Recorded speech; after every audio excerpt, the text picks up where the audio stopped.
Glória a Deus. Gente, abra sua Bíblia comigo em Lucas capítulo 2. Lucas capítulo 2.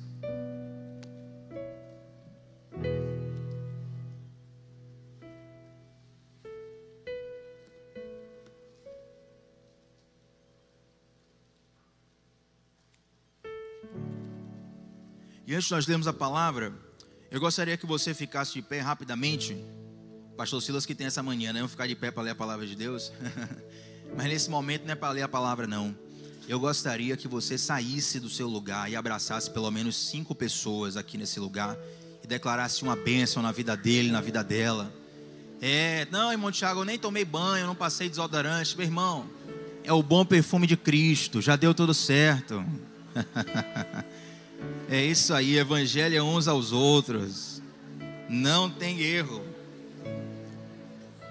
Não tem erro. Declara uma bênção, profetiza. Cobre a sua bênção também. Fala assim, meu irmão, em nome de Jesus, final de ano você vai ganhar na mega da virada. Você vai me dar 30% pela essa profecia. Já deu certo. Amém, amém. Aí agora você volta para o seu lugar. Pode assentar se quiser, tá? Já fez aí o aeróbico. Enfim, né? Ai, Jesus, nos ajuda, Deus. Quantos estão felizes aqui nessa noite, gente? Amém ou não amém? Olha, Lucas capítulo 2. Tem aquela música aí? E o tom, velho, esse tom mesmo original? Vai ser luta, viu? Rapaz, tô só no retorno aqui, se eu desafinar o pessoal do online aí. Mas tem uma música linda. Ela é um pouco conhecida. Ela diz mais ou menos assim: tem dias que a angústia e o desespero batem forte em seu peito. Quem conhece ela? Você tenta enxergar a solução e não vê jeito. Deus está falando, né? Agora senta pra me ouvir. Batalha e dificuldades bem maiores você já venceu. Aleluia! Foram provas tão difíceis que hoje chega até dizer: não entendo como foi que eu venci. Aí a gente faz um monte de cálculo, Isaac. A gente pensa, não é porque fulano de tal se lembrou de mim. É porque ciclano de tal, numa coincidência, num acaso, no isso, no aquilo. Tiago, eu dei uma sorte. Que sorte o quê, irmão?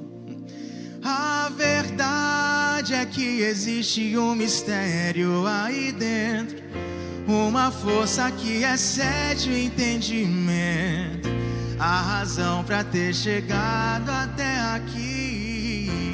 Quantos creem nisso?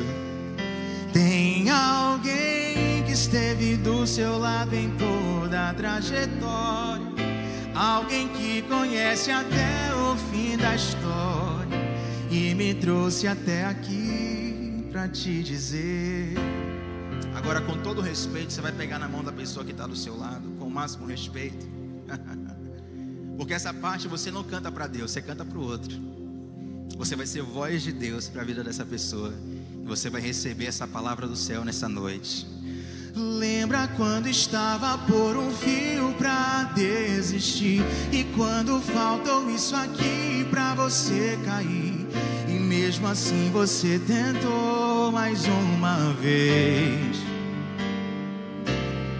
Era a mão de Deus segurando a sua mão pra não cair.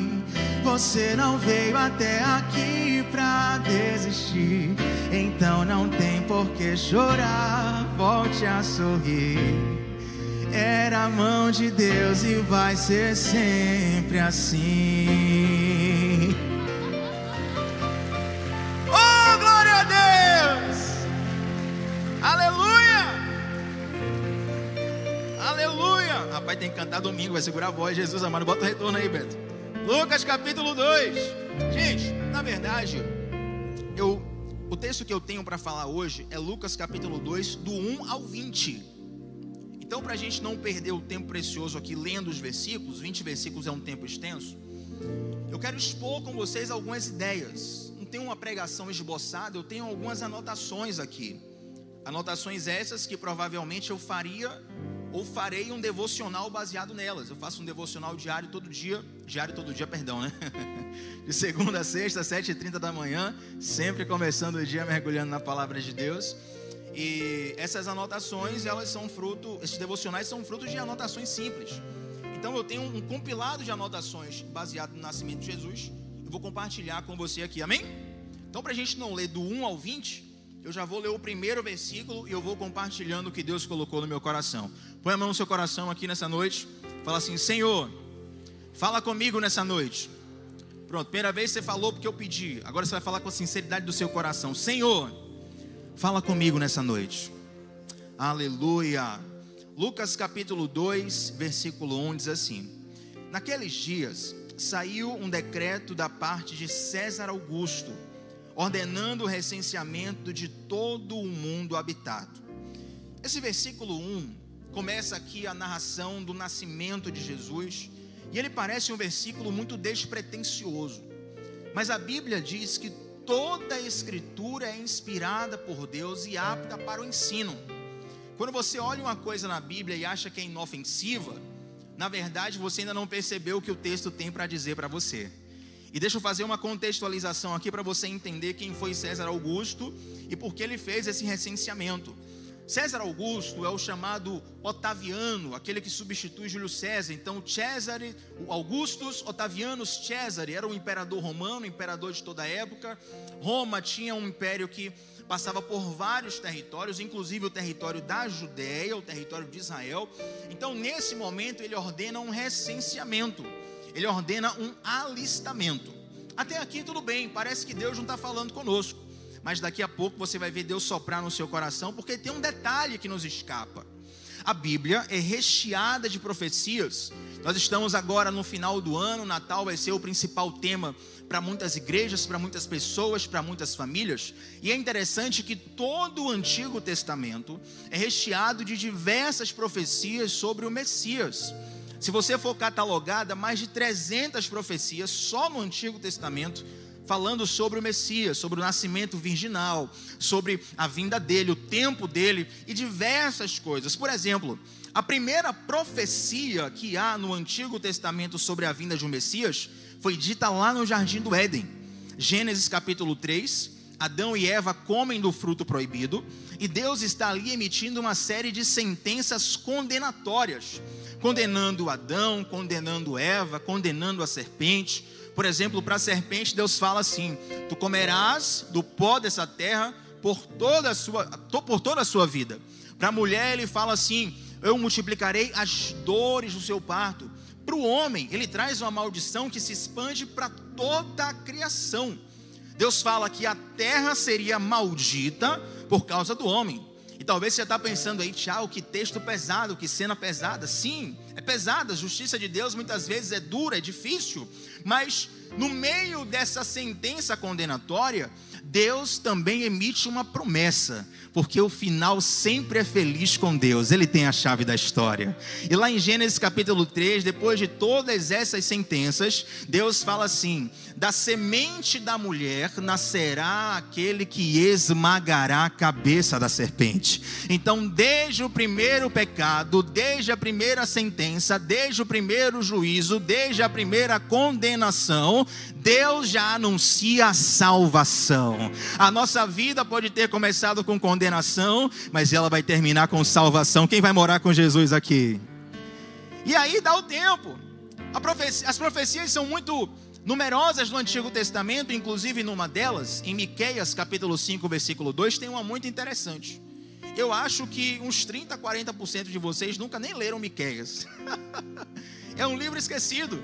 Algumas pessoas, certa vez eu falei do livro de Miqueias e a pessoa falou: Tiago, esse é um livro que está na Bíblia, é um livro apócrifo, é um livro que eu compro na livraria. Mas eu gostaria que você abrisse sua Bíblia comigo em Miqueias capítulo 5, versículo 2, porque nela tem uma profecia sobre o local do nascimento de Jesus. Vai construindo comigo isso aqui.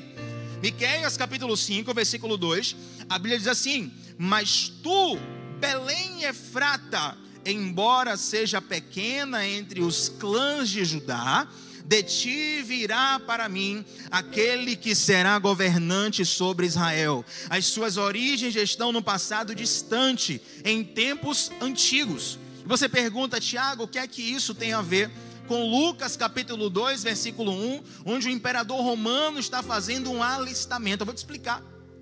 José e Maria viviam numa região chamada Nazaré, a região da Galileia. Só que tanto José quanto Maria vinham de Belém. Então, no momento do alistamento, eles precisavam se inscrever, por assim dizer, precisavam comparecer no local do seu nascimento. Eu vou explicar e vai ficar tudo claro para você. Por exemplo, as nossas eleições, elas são organizadas com zonas eleitorais.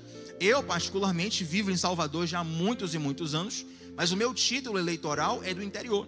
Então, de 2 em 2 anos, quando tem eleição, ou eu justifico o voto, ou eu tenho que me deslocar lá para a minha zona eleitoral para poder exercer minha cidadania. Quem está entendendo? Então, naquele momento, não poderia José lá de Nazaré dizer: olha, eu sou José, estou aqui, vou me inscrever aqui mesmo. Não, ele tinha que voltar para Belém para fazer todo esse processo de inscrição. Mal sabia ele que Deus estava conduzindo todas as coisas. Querido, César não conhecia a profecia, ele nem tinha intentos espirituais, o intento dele era social, era militar, era apenas dentro do reinado dele, mas sem ele saber, ele estava sendo conduzido para o cumprimento da profecia. Mesmo José morando em Nazaré com Maria, eles descem até Belém, e esse texto que foi escrito por Miqueias há muitos séculos antes se cumpre. Tiago, o que é que Deus falou com você nessa noite sobre isso? Eu vi nesse texto, queridos, algo que é muito interessante. Talvez não seja algo novo para você, mas que você precisa ser relembrado disso todos os dias. Quando você está no tempo de Deus, quando você está no centro da vontade de Deus, todas as coisas cooperam para o seu bem. Às vezes você quer ir rápido demais, só que é ruim você ir rápido e chegar no lugar errado. É melhor você ir devagar e chegar no lugar certo. Quando você está no seu tempo, quando você está no seu relógio, você está no seu patrocínio. Mas quando você está no tempo de Deus, quando você está na forma de Deus, quando você está no centro da vontade de Deus, Ele move céus e terras para que tudo coopere para o seu bem. Aí você pensa: Tiago, eu estou em Nazaré, preciso ir para Belém. Espera aí, eu vou colocar no coração do imperador romano um alistamento, e vocês vão descer para Belém, e a profecia vai se cumprir. Às vezes você carrega uma palavra durante anos e anos e anos, e você vai desanimando nessa palavra, porque você vai vendo as circunstâncias se distanciarem dessa palavra. Mas ouça, a realidade não muda a palavra de Deus, mas a palavra de Deus, ela muda a nossa realidade. Se você tem uma promessa da parte de Deus, eu quero te dizer, meu irmão, minha irmã, não desista, creia que o Senhor está movendo todos os pauzinhos ao seu favor. O Senhor está movendo cada detalhe para que a palavra dele se cumpra. E talvez você se pergunte assim: Tiago, mas Deus tem compromisso com o meu RG? Isso não é uma pregação triunfalista? Não, Deus não tem compromisso com o seu RG, mas Deus tem compromisso com a palavra dele. Todo aquele que está debaixo da palavra prospera. Um texto que parece inofensivo, mas até os detalhes falam. Olha para a pessoa que está do seu lado e fala assim: ó, Deus fala nas linhas e nas entrelinhas. Mais uma vez, faz cara de profeta para ele e para ela. Sacode. Deus fala nas linhas e nas entrelinhas. Não existe acaso com Deus, não existe coincidência com Deus. Existe a condução do Espírito Santo em nossa vida. E o versículo 1 termina, o versículo 2 vai dizer assim: este primeiro recenseamento foi feito sendo Quirino, o governador da Síria, e todos iam alistar-se, cada um à sua própria cidade, conforme eu acabei de explicar. Assim subiu José da Galileia, da cidade de Nazaré, para a Judeia, a cidade de Davi, chamada Belém, porque era da casa e família de Davi. Olha que interessante, Jesus nasceu em Belém, e a palavra Belém significa casa do pão. Se nós formos atualizá-la para Salvador, Bahia, Brasil, século 21, Belém significa, em outras palavras, padaria, casa do pão. E José e Maria estão se deslocando para Belém para que o pão da vida nasça. E essa palavra, ser o pão da vida, Jesus ser o pão da vida, ela fala conosco de uma forma muito especial.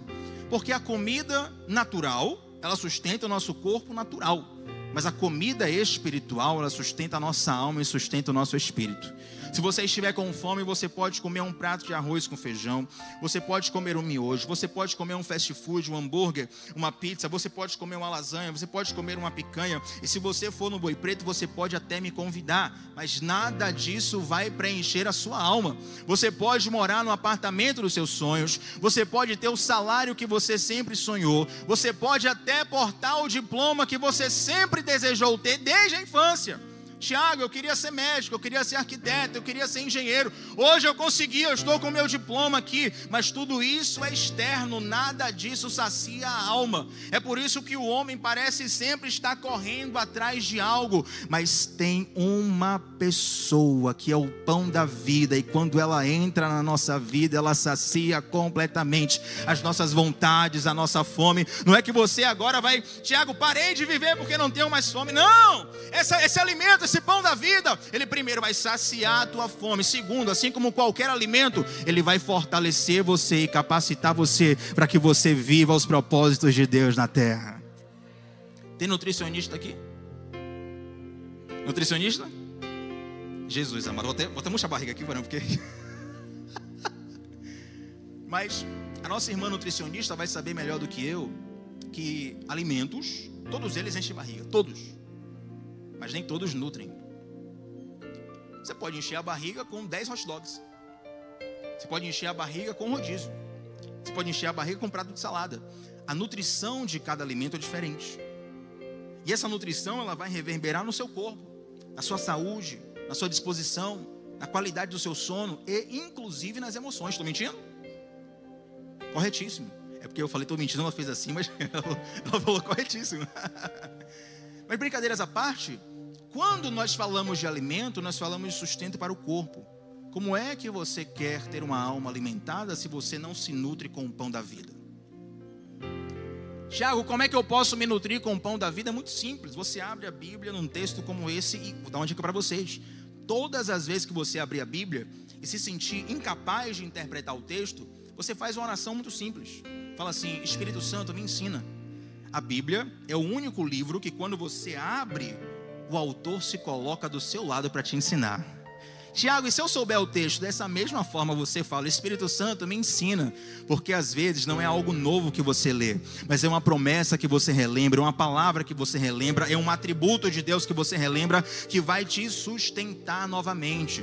Quando nós estamos famintos no corpo, nós ficamos fracos, nós ficamos irritados, nós ficamos cansados e podemos até morrer. Assim também é na alma. Às vezes o nosso corpo está saudável, mas a alma está morta. Por quê? Porque o nosso alimento não é nutritivo. A gente se alimenta de uma série de conteúdos que não passa de um fast food mental. Mas a palavra de Deus, que é o pão vivo que desceu do céu encarnado, disponível para você, está aberta aos seus olhos nesse momento, e ela pode nutrir todo o seu espírito, pode transformar você. Em Belém, na casa do pão, nasce o pão da vida. E mais interessante ainda, que Belém era uma cidade muito pequena. Se você for pesquisar, der um Google aí, você vai ver que Belém é uma vila muito pequena. Belém seria menor do que um bairro aqui de Salvador. Aí você pensa: não, Belém, Tiago, cidade importante, que era maior Nova York, Paris, Salvador, Rio de Janeiro? Não. Uma vila com 500 pessoas, 1000 pessoas, no máximo. Uma cidade pequenina. E é interessante que Deus pega o seu filho, que é o mais importante de tudo, é o primogênito da criação, e faz ele nascer numa cidade diminuta. Eu fico pensando comigo, se Deus me desse a oportunidade de escrever o capítulo da Bíblia onde Jesus iria nascer, e falasse assim: Tiago, essa parte aqui da história eu vou deixar para você. Você vai escrever esse capítulo aqui. E é interessante, gente, que eu, não sei vocês, mas eu, pensando em dar o melhor para Jesus, eu ia colocar Jesus para nascer numa cidade top. Eu ia colocar na história lá. E quando Jesus nasceu, quando ele saiu do ventre de Maria, o enfermeiro sentiu de Deus e abriu o celular no Instagram e fez a maior live da história. O mundo todo anunciou, e entrou um irmão rodando, dando profecia, entregando revelação sobre o presidente dos Estados Unidos, que é para todo mundo crer mesmo, e ter logo um avivamento, um rodopio. E Deus fala: não, Porque Deus é o Deus dos improváveis. Belém, uma cidade pequenina, mas escolhida para o Salvador nascer. José e Maria chegam em Belém, e a Bíblia fala nos versículos seguintes que eles não conseguem encontrar moradia, a ponto de Jesus nascer numa manjedoura. Eles vão numa hospedaria, não encontram lugar, e Jesus tem que nascer numa manjedoura. Olha que interessante isso, porque ele tenta, Maria está grávida, meu Deus, Tiago, se a sua mulher estiver grávida, o que é que você vai fazer? Eu vou colocar ela no melhor plano de saúde possível, dentro das minhas limitações. E José talvez até tivesse condição, só que não tinha lugar na hospedaria. José deve ter chegado na hospedaria e falado: olha, eu pago o que for necessário. E o pessoal: não tem lugar para você aqui. Não, mas eu pago o dobro. Não tem lugar, não é questão de dinheiro, não tem lugar. E muitas vezes esse é um retrato da nossa vida, porque Jesus está à porta e nós não temos lugar para Jesus na nossa vida. Isso é algo que dificilmente alguém vai reconhecer com a boca. Dificilmente alguém aqui vai abrir a boca alguma vez na vida para dizer assim: Jesus, eu não tenho tempo para você. Mas a minha pergunta não é o que a sua boca diz, é o que as suas atitudes dizem.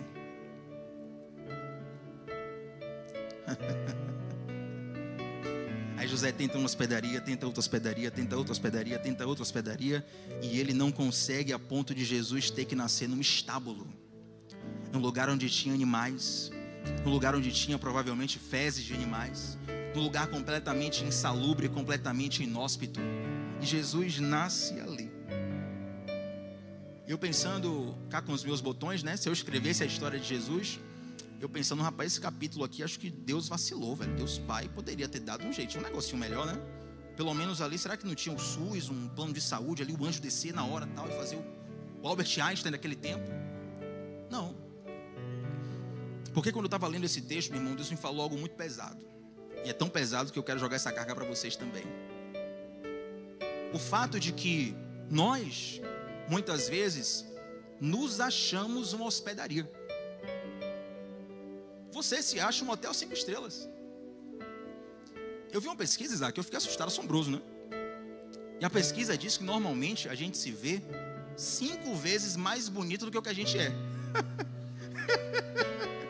Imagina para quem se acha feio, irmão. Ah, Thiago, eu não me acho tão bonito. Pois é, você é 5 vezes pior, irmão. Porque psicologicamente tem um estudo aí, tá um negócio louco. Ah, mas a gente se acha uma hospedaria 5 estrelas. Você se acha um hotel Hilton, Sheraton, sei lá, Copacabana Palace. Mas na verdade, o nosso coração mesmo não é a nossa rede social, é o nosso coração. Não é o currículo, não é o perfil do LinkedIn, é o coração. O nosso coração se parece com uma manjedoura, com um estábulo fedido, tem um monte de animal que não toma banho, mau cheiro, bagunça. O nosso coração, de fato, não é um hotel 5 estrelas, é um estábulo. Estava no GC ontem, um irmão falou assim: olha, eu sou especialista em pecar. Se Deus pudesse mostrar o que se passa em minha mente, as pessoas ficariam assustadas, porque eu sou muito pecador. Eu sou um miserável pecador. E aí ele falou de um jeito que ficou todo mundo assim calado, assustado, né? Falou: rapaz, esse cara realmente é um pecador experiente, profissional, pecador profissional. Mas aí alguém falou assim: olha, não fique constrangido, porque na verdade você está falando o que todos nós somos e não temos coragem de dizer, né? Mas Tiago, e agora que eu sou um estábulo? E agora que eu sou uma estrebaria? E agora que se Deus mostrasse quem eu sou de verdade, ninguém ia me amar? Ah, querido, a gente tem a boa notícia, porque Jesus escolheu nascer numa estrebaria. Na mente de José, ele estava tentando nascer numa hospedaria, estava tentando o melhor hotel, estava tentando isso, estava tentando aquilo. Mas na eternidade, Deus já tinha definido: Jesus nasceria numa manjedoura física, para sinalizar que ele moraria em corações miseráveis, como eu tenho, como você tem. E mesmo nós sendo miseráveis pecadores, Jesus escolheu fazer morada em nós. Nós éramos doentes, Jesus nos curou. Nós éramos perdidos, Jesus nos salvou. Nós éramos todo errado e ainda estamos em transformação. coração, mas eu profetizo, Jesus nos transformou. Nós éramos completamente insensíveis, Jesus nos impactou. Nós éramos completamente chateados, mas Jesus nos amou.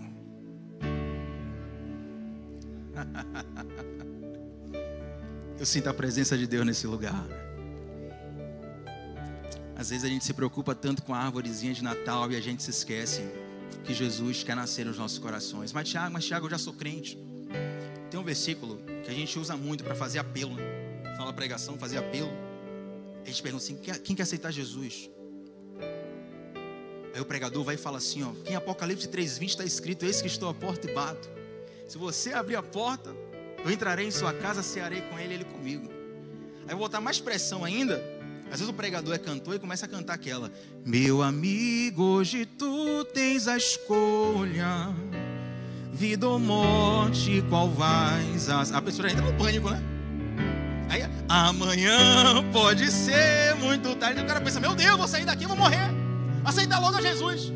E o pregador começa a botar pressão. Deus está na porta do seu coração. Ele te chama. E veja, eu não sou contra essa pregação, mas se você reparar, Apocalipse 3:20 é uma carta de Jesus para as igrejas da Ásia. Então é uma carta para crentes. Não é um apelo para descrente levantar a mão. É um apelo para quem já está na igreja, para quem já conhece Jesus, para quem já conhece a palavra. Mas quantos estão dentro de um templo, dentro de uma religião? Quantos, se o IBGE bater na porta, vai responder lá, eu sou cristão evangélico, mas estão com a porta do coração fechada para Deus?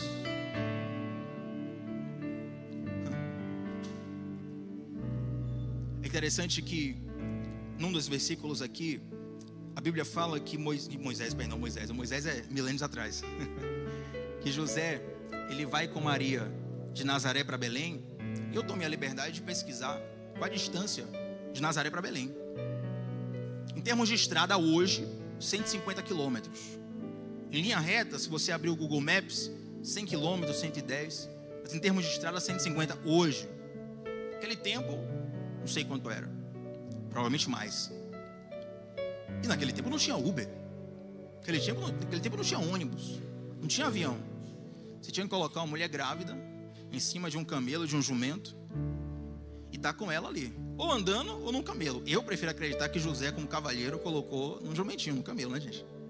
Mas imagina, gente, você que já foi, que é mãe, que já engravidou, você com um barrigão lá, e você ter que cavalgar 150 quilômetros no lombo de um jumento, de um camelo no deserto, amando de Deus.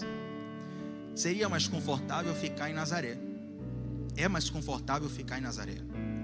Mas a obediência, ela sempre te direciona para o lugar onde você precisa estar. Tem um lugar que você quer estar e tem um lugar que você precisa estar. Quando você vai ver a história de Jonas, por exemplo, Deus manda Jonas ir para... o pessoal não conhece não. Quem é aqui? Para onde? Fala, Davi, grita, Davi. Nínive. Fazendo devocional em Jonas, o pessoal. Deus manda Jonas ir para Nínive. Aí Jonas, para fugir de Deus, ele compra a passagem para outra cidade. Aí é interessante que quando Jonas sai da direção de Deus, ele só afunda. Ele só vai para baixo. Ele desce para Tarsis, ele desce para o barco, ele desce para o porão do barco, ele desce para o mar e ele desce para o ventre de um grande peixe. É só ladeira abaixo quando você foge de Deus. Mas Deus sabe te encontrar. Quem já fugiu do chamado aqui sabe que eu estou falando a verdade. Deus sabe te encontrar. O problema é que a gente vê o grande peixe que engoliu Jonas como punição, mas na verdade era salvação. A porta aberta é Ele, mas a porta fechada também é Ele. Tiago, por que está dando errado na minha vida agora? Descansa, porque Deus está no controle de todas as coisas. Quando Jonas vai para um ventre de um grande peixe, fica lá 3 dias, o peixe faz a rota toda diferente e coloca Jonas onde ele deve estar. Aí eu contei essa história para minha sobrinha, né? Minha sobrinha criança, contei para ela e falei assim: você acredita que Jonas esteve no ventre de um grande peixe 3 dias? Aí ela ficou duvidando assim e tal. Você acha possível isso? Vou ter aquela pressão, né? É aquela coisa, a criança, né? Ela não acredita, mas também não quer negar Deus, né? não sei, tal. Aí eu fiz uma pergunta para ela assim: Jonas ficou 3 dias no ventre do peixe, você ficou 9 meses na barriga da sua mãe. Ela, é verdade. Creia, meu irmão, creia. Por mais inconvenientes que sejam os processos de Deus, é melhor obedecer e estar no lugar onde você precisa estar.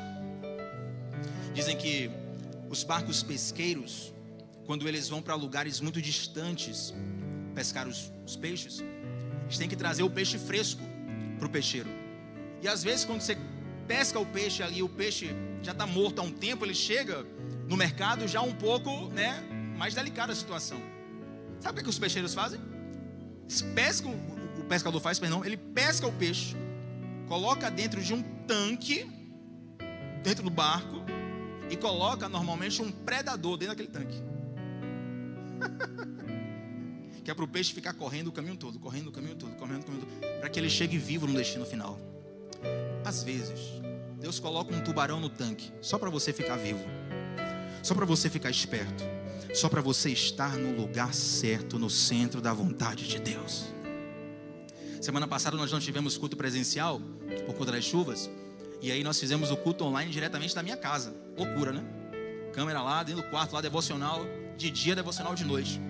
E aí eu fiz o devocional em Isaías capítulo 45, versículo 15, que é uma declaração do profeta que diz assim, verdadeiramente, tu és um Deus que se esconde. Estranho, né? Você pensa, nossa, Tiago, eu quero uma revelação de Deus, eu quero que Deus se mostre. E o profeta diz, verdadeiramente tu és um Deus que se esconde. Mas na verdade essa não é uma crítica do profeta, esse é um elogio do profeta. Quando a gente ouve o termo Deus se esconde, a gente pensa em Deus se omitir, em Deus se silenciar, em Deus não fazer o que tem que ser feito. Mas se você for ver Isaías capítulo 45, preste atenção aqui. Essa é uma promessa de Deus, através de Isaías, onde ele está profetizando que o rei Ciro, que nem tinha nascido ainda, isso é muito louco, velho, nem tinha nascido ainda, o rei Ciro seria a pessoa a libertar o povo de Israel do cativeiro. Isaías 45 é sobre isso. Versículo 1 diz assim: Ciro é meu libertador, assim, e vai o capítulo todo. Só que Ciro não era judeu, Ciro não vinha de Israel, Ciro sequer tinha nascido. Ciro era um rei persa, pagão, que não conviveu com o Deus de Israel, mas havia sido escolhido por Deus. Quando Isaías fala assim, verdadeiramente tu és um Deus que se esconde, Isaías está dizendo, Deus tem uma habilidade de ficar escondido nas entrelinhas, de modo que é impossível parar Deus. Aí tem aquela canção de Cassiane, como é? Quando ele fica em silêncio, como é? E a frase antes dessa aí? Esse é o início, né? Deus não rejeita a oração, oração é alimento, nunca vi um justo. Mais pra frente, Gustavo, ajuda o pregador em nome de Jesus. A gente precisa entender o que Deus está falando. Aí só para incomodar a pessoa, bate no ombro dela e fala isso para ela. Quando ele fica em silêncio, é porque está trabalhando. Ouça uma coisa, segura, senão a gente vai pro céu aqui agora. Aí Deus prepara um cara. Gente, essa profecia de Ciro é uma profecia de 100 anos antes, muitos anos antes do cara nascer. É como se eu profetizasse hoje que vai nascer um cara em 2124. Olha que loucura. E dei nome. No momento em que essa profecia é feita, provavelmente o inferno já está mapeando. Ele já está mapeando, mas Deus sabe se esconder. Você vai para o livro de Esté, e no livro de Esté não tem o nome de Deus, embora haja ali a provisão de Deus. Você não vê Deus nas linhas, mas Ele está nas entrelinhas trabalhando. Ei, oh Jesus, quem está entendendo isso aqui nessa noite? Ouça da palavra da parte de Deus. Deus, Ele ama escolher os improváveis. A Bíblia diz que Ele usa os loucos para confundir os sábios. Ele usa os fracos para vencer os fortes. Tiago, por que Deus ama os improváveis? Porque quando você vê uma pessoa que já é provável, que já é talentosa, que já é bonita, que já é rica, que já é tudo, você dá a glória para essa pessoa. Mas Deus faz coisas tão belas na vida da gente que alguém olha assim e fala assim: não tem como ter sido Ele, só pode ter sido Deus. As digitais de Deus vão estar nítidas na sua história. Aí Deus coloca o filho dele para nascer numa manjedoura, numa cidade pequena de Belém, porque Deus é um Deus que se esconde. Se Deus colocasse a caneta do roteiro na mão de qualquer um aqui, nós iríamos sempre para cima, para cima, para cima, para cima. Só que a gente ama e prega um Deus que veio para baixo. Ele desceu, Ele se esvaziou, Ele se humilhou, Ele morreu uma morte humilhante, uma morte de cruz, para que nos desse vida.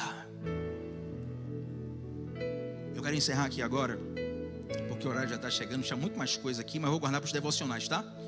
Tem Batista 8 no YouTube. Coloca lá de segunda a sexta, 7h30. Meu Deus, ó, fazendo propaganda na hora que vai entrar em férias.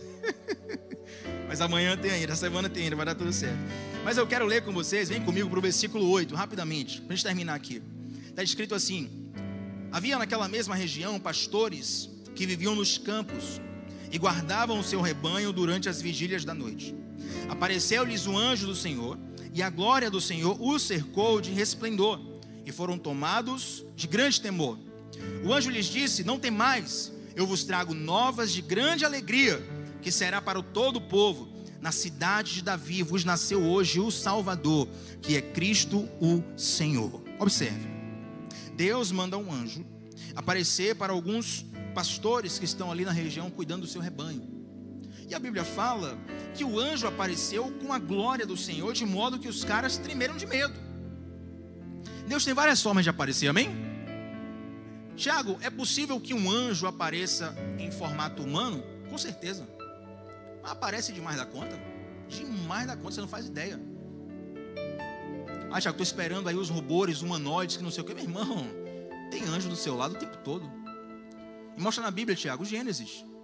Deus chega para almoçar com Abraão, com alguns anjos. São homens. Esses anjos, eles vão para Sodoma. Entrou aquela história com Ló, com sua família. Isso na Bíblia é muito recorrente. Mas por que Deus apareceu para esses homens aqui? Por que o anjo do Senhor apareceu com toda a sua glória? Porque Deus sabe te encontrar. Deus sabe o que fica no seu coração. Às vezes você acha que Deus vai chegar de um jeito para você, Ele chega de outro. Pensa comigo. Se chegasse um anjo em forma de homem, materializado homem, para esses pastores, e falasse assim: ó, lá em Belém nasceu o Salvador, Ele estará chamado Emanuel, o Senhor, Ele vai salvar a humanidade. Os pastores iam olhar e falar: rapaz, esse aí está bêbado, esse aí está realmente viajando na maionese. Então às vezes Deus, Ele vem de forma sobrenatural para validar a mensagem mesmo. Deixa eu chegar para você aqui agora, gente. Fala assim: ó, gente, fiquei sabendo pelo Uber, estava vindo de Uber para a igreja, fiquei sabendo que Jesus nasceu ali na boca do rio. Eu vou falar: Tiago, você está maluco, vou me internar você. Mas se desse um anjo aqui agora e aparece com toda a sua glória, espada afiada, cinto de guerra, e toma o microfone da minha mão, me derruba, me lança lá a 300 metros de distância e fala assim: ó, nasceu Jesus. Você acredita na hora. Eu faço tudo o que você quiser, anjo. O que você mandar eu faço na hora, acredita em tudo. Deus sabe nos achar. Às vezes a gente precisa de uma manifestação de poder, outras vezes a gente precisa de uma manifestação suave. Deus sabe te encontrar. E esse anjo vem para os pastores e ele fala uma coisa interessante: olha, nasceu Jesus, o Cristo, o Senhor. Eu quero repetir com você. Abra sua Bíblia, mesmo que projete aqui, mas abra sua Bíblia. Eu quero que você leia com seus próprios olhos o versículo 10. O anjo lhes disse, já vamos encerrar aqui: não temais, eu vos trago boas novas, eu vos trago novas de grande alegria, que será para todo o povo. Na cidade de Davi vos nasceu hoje o Salvador, que é Cristo o Senhor. Quantos querem o Senhor Jesus como Salvador? Mas Ele também quer ser o nosso Senhor. Sabe qual é a questão? É que nós queremos o Cristo Salvador, mas não queremos o Cristo Senhor. Porque o Cristo Salvador, Ele mexe com os nossos problemas. O Cristo Senhor, Ele mexe com o nosso coração. O Cristo Salvador, Ele nos dá milagres. O Cristo Senhor, Ele nos transforma em milagres. O Cristo Salvador, Ele nos abençoa. O Cristo Senhor nos torna uma bênção. O Cristo Salvador nos constrói. O Cristo Senhor nos desconstrói. É por isso que há tantas pessoas correndo atrás de grandes milagreiros da fé. E não importa o que a pessoa pregue, Tiago, eu quero é o meu milagre. E para ser sincero, eu não julgo não, viu? Se eu tivesse uma doença terminal, alguém me prometesse cura, não sendo pagão, talvez eu ia lá também receber minha oração. Não julgo não. O problema é que há uma idolatria do milagre. E o inferno está cheio de pessoas que receberam o milagre. O inferno está cheio de pessoas, pode subir se quiser. O inferno está cheio de pessoas que receberam muitas promessas durante a vida. O inferno está cheio de pessoas que viram muitas coisas sobrenaturais ao seu redor. Mas o maior milagre não acontece na sua pele, não acontece no seu estômago, não acontece no seu pulmão. O maior milagre acontece no seu coração. E não é o músculo, o coração, é o seu interior, é a sua alma. E esse milagre começa com Jesus, o Salvador, e continua com Jesus, Senhor. Sabe quando tua vida muda? Não é quando você vem aqui à frente e levanta a sua mão, embora isso seja lindo, eu quero que você faça isso. Mas a sua vida muda quando você de fato começa a seguir a direção do Senhor. Tito capítulo 2, versículo 11 diz: a graça de Deus se há manifestado, trazendo salvação para todos os homens. Quantos creem nisso? E Tito capítulo 2, versículo 12, versículo seguinte diz: essa graça é pedagógica. Essa graça vem para transformar a nossa forma de viver. Ei, você não sente a presença de Deus apenas numa música que te emociona. Você não sente a presença de Deus apenas numa pregação que você achou bonita. Você sente de fato a presença de Deus quando você começa a viver a palavra. Imagina que você tivesse uma doença terminal, eu tivesse um remédio certo para você e eu te desse esse remédio. O fato de eu te dar o remédio te cura? O fato de tomar o remédio te cura. É como ter o melhor sabão do mundo. O melhor sabão do mundo não serve de nada na prateleira do mercado. Já comprei aqui o melhor sabão do mundo, mas se você não tomar banho. Comprei aqui o melhor perfume do mundo, Avatim. Mensagem subliminar. Compre, Vatinho, compre. Enfim. O pessoal da Americana está me olhando aqui nesse momento, velho. Jesus não é algo apenas para ser admirado. Jesus é algo para ser experimentado. Quando o anjo fala assim: olha, eu vim trazer boas novas para vocês, não temas, porque nasceu nesse momento o Salvador, Jesus Cristo, o Senhor. E o anjo começa a falar. Olha só o que vai dizer, versículo 16: foram apressadamente, acharam Maria, José e o menino deitado na manjedoura, vendo divulgar a palavra que acerca do menino lhe fora dita. E aí o versículo vai terminar, não dá mais tempo aqui hoje, mas o que eu quero te dizer é que sabe o que mudou a vida daqueles pastores? Não foi receber o aviso do anjo, foi ir debaixo da palavra. Seria fenomenal se um anjo descesse aqui, Mateus, e desse uma direção fantástica para a sua vida. Quer ver que você vai ficar impactado agora? E eu vou terminar? Vou pegar na carnalidade de vocês, ó. Se um anjo descesse aqui e te desse os números da mega, da virada. Não, misericórdia não, glória a Deus, vem anjo. Com certeza absoluta você jogaria. Por que você não guarda o número para você? Não, Tiago, porque o que muda a minha vida é ganhar o dinheiro. Quem está entendendo? Ah, meu irmão, tocou no bolso, todo mundo entende. É a mesma coisa. Evangelho é isso. Evangelho é anunciado a todos. Por que só muda a vida de alguns? Porque só alguns pegam esse evangelho e seguem. O Natal talvez seja a data mais celebrada em todo o mundo. Jesus talvez seja a pessoa mais conhecida em todo o mundo. Nós estamos numa época de uma celebração que é comemorada em todo o mundo. Mas Não adianta uma árvore de Natal. Não adianta um arroz com passas, sem passas. Não adianta o frango, o peru. Não adianta a farofa, não adianta a festa. Não adianta nada disso se essa mensagem não for encarnada dentro de nós. Não adiantaria a gravidez, a gestação sem o nascimento. O grande anúncio é que esse Messias veio, que esse Messias nasceu, que esse Messias se concretizou. Se você for na sua Bíblia e for uma Bíblia antiga, entre o Novo e o Antigo Testamento estarão 4 páginas em branco. E talvez você diga, alguém deixou isso aqui para eu anotar? Mas na verdade essas 4 páginas em branco falam de 400 anos de silêncio profético. Ouça uma coisa para terminar: depois de 300 profecias no Antigo Testamento, houve 400 anos de silêncio. Talvez as pessoas pensaram, aquela foi só mais uma história, aquele foi só mais um personagem, não vai se cumprir. E de repente Jesus nasce, e eu profetizo na sua vida, por mais que as pessoas não estejam mais esperando, Deus vai nascer no seu coração, o Espírito Santo vai fazer morada em você, Ele vai transformar a sua vida, e tudo que um dia Ele te prometeu vai acontecer. Se coloque de pé nesse lugar. Oh Jesus, feche os seus olhos. Ministério de louvor, enquanto eles cantam, faça uma oração a Deus nesse momento. Essa é a sua oração. Essa é a sua oração.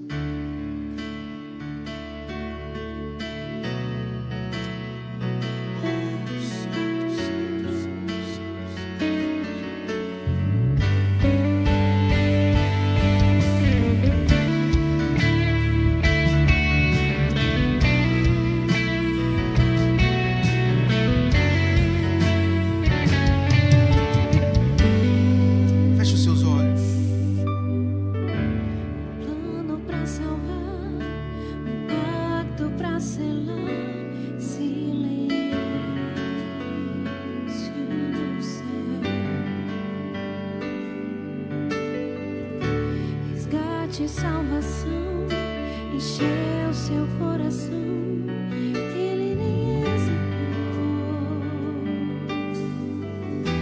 No palco do amor, o autor anunciou a vida e salvação.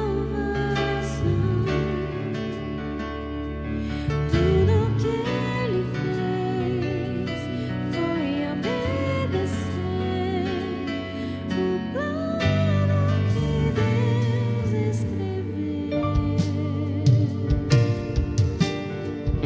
E quando a minha história parecia ter chegado ao fim, a sua graça me alcançou. E quando tudo parecia estar perdido naquela cruz, o seu sangue me libertou.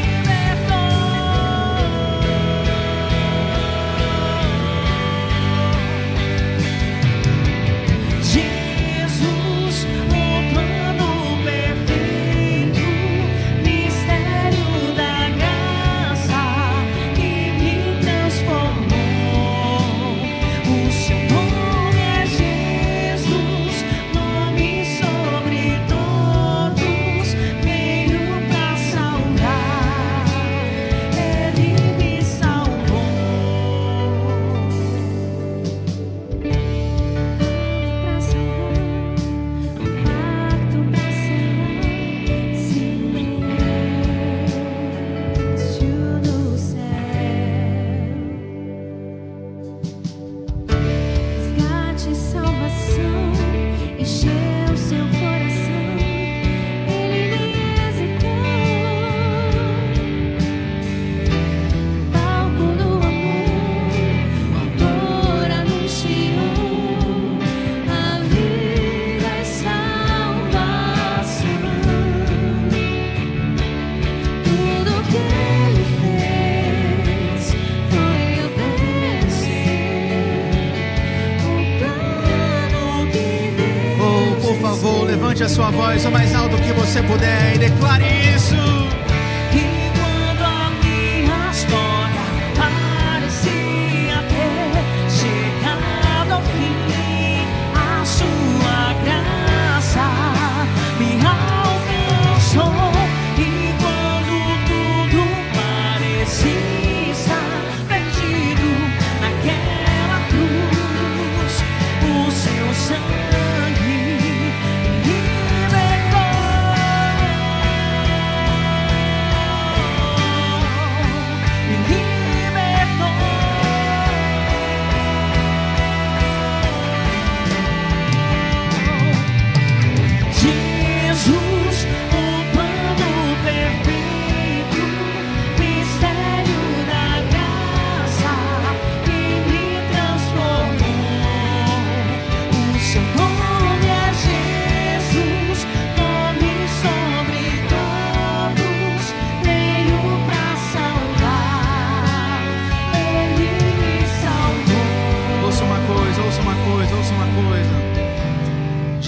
nasceu no estábulo, mostrando que Ele faz morada nos rejeitados, nos humildes e nos quebrantados. Ele nasceu na plenitude do tempo, demonstrando que Deus sempre age na hora certa, mesmo quando parece demorado. Jesus foi colocado numa manjedoura, um lugar de alimento para os animais, apontando para Ele como o pão da vida que sacia a nossa fome espiritual. Ele foi anunciado aos pastores, os mais simples e desprezados, nos lembrando que o reino de Deus é revelado aos humildes.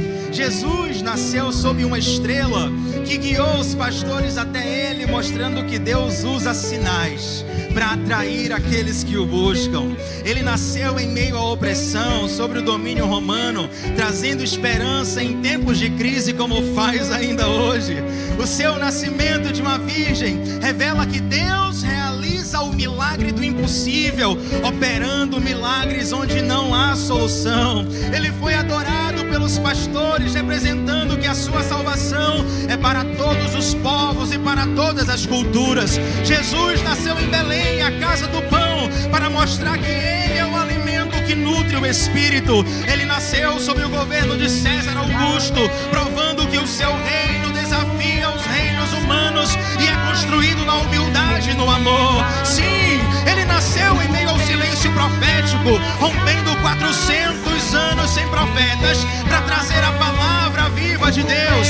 A sua genealogia inclui pessoas improváveis, como Raabe, como Ruth, mostrando que Deus transforma histórias quebradas em testemunhos poderosos. Aleluia! Maria, uma jovem humilde, disse sim ao maior chamado da história, nos desafiando a obedecer a Deus, mesmo sem entender completamente os seus planos. Ele foi visitado pelos magos do Oriente, homens de outra cultura que reconheceram seu reinado, mostrando que Deus atrai todos os povos à sua luz. O seu nascimento foi celebrado por anjos que proclamaram paz na terra, uma paz que Ele continua oferecendo aos corações que se rendem a Ele. Jesus nasceu como cumprimento de profecias, confirmando que Deus é fiel e cumpre cada palavra prometida. Ele nasceu em um mundo de trevas espirituais, vindo como a luz que ilumina todos, cercado de animais. Ele apontou para sua missão, porque era o Cordeiro de Deus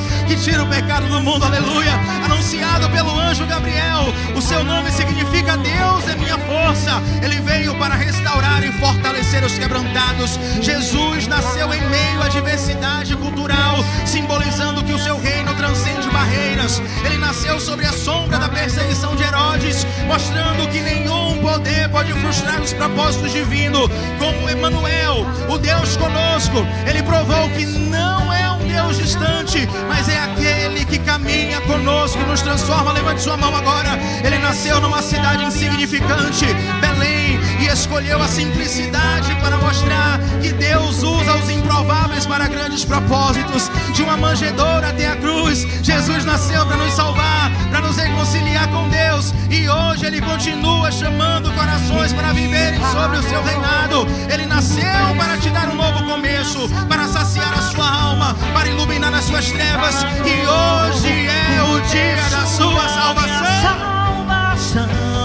Ele pagou o preço da minha salvação. Ele pagou o preço. Diga Jesus! Jesus, o plano perfeito, mistério da graça que me transformou. O seu nome é Jesus, nome sobre todos, veio pra salvar.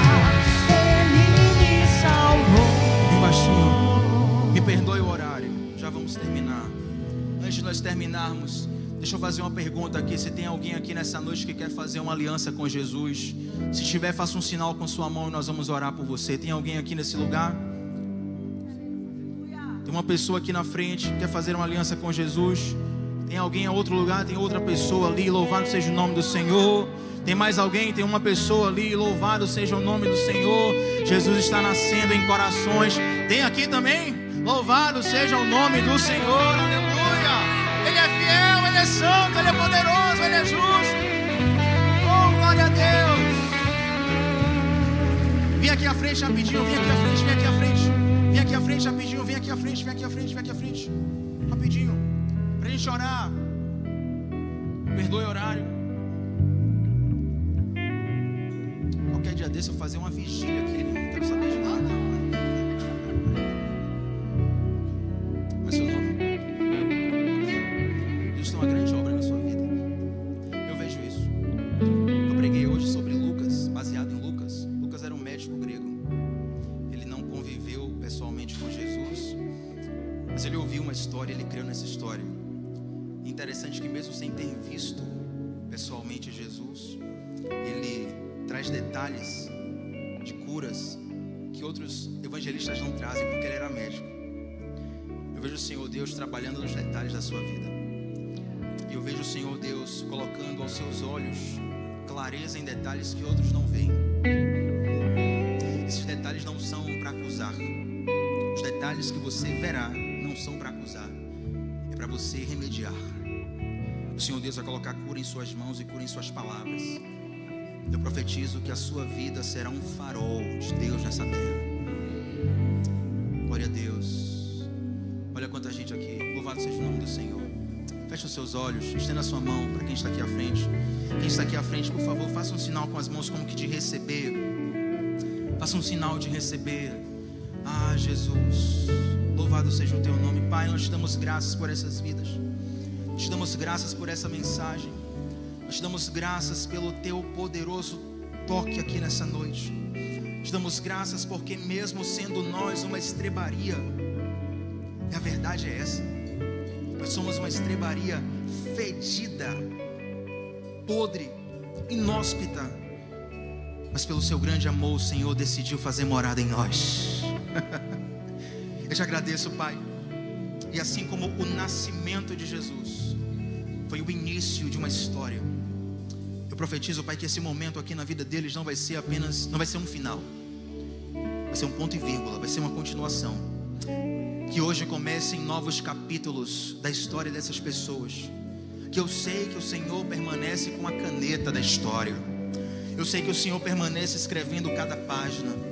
Eu sei que o Senhor conhece cada coração e cada detalhe, cada sentimento, cada situação. E todos eles estão em sua mão. O mesmo Deus que tem poder de salvar, tem poder de transformar, tem poder de capacitar, tem poder de enviar. Meu Pai, nós te celebramos e declaramos que eles jamais sairão dos seus pés. Estarão guardados em Ti e serão enviados por Ti para anunciar o Evangelho, para ser luz onde eles forem. Nós te agradecemos pela vida deles. Em nome de Jesus, a igreja diz: glória ao Senhor Jesus, queridos. Glória a Deus.